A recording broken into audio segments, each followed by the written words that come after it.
Another life. In another life, I'm married to a Japanese man who was born in Tokyo. Mushy mushy, he says when he answers the phone. We fell in love because he had a pompadour and wore leather pants, could play a hollow-bodied Gretsch guitar behind his back.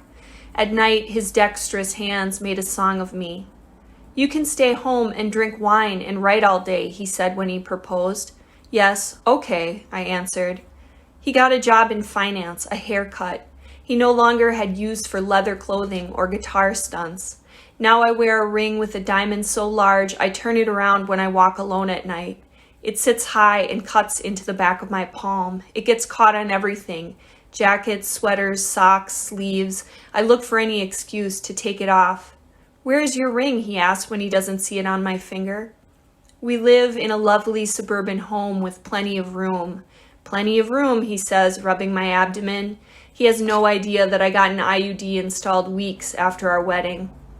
During the day, I fold towels, search the internet for tips on cooking dishes with soba noodles and preparing fresh fish.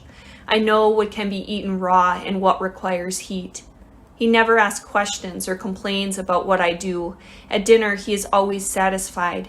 Keep eating, he tells me. You look so happy when you eat. But I am never that hungry. After all, I saw how the food was made. We have guests, his colleagues and co-workers, all Japanese. I learn jokes, phrases, basic sentences in the language. I impress our company with a practice routine showcasing my intellect and humor. My husband acts like everything I say is a novel. When anyone asks, she's a writer. She's writing a novel, he says, his hands making the gesture of a pen moving across paper. I smile and nod. I do not mention my master's degree or my former life teaching English to speakers of other languages, immigrants and refugees, not expats like my husband and his associates. I've been writing this novel for years. In truth, I've been writing it for so long that I don't know if I'm actually writing it. Besides, at this point, what do I have to write about?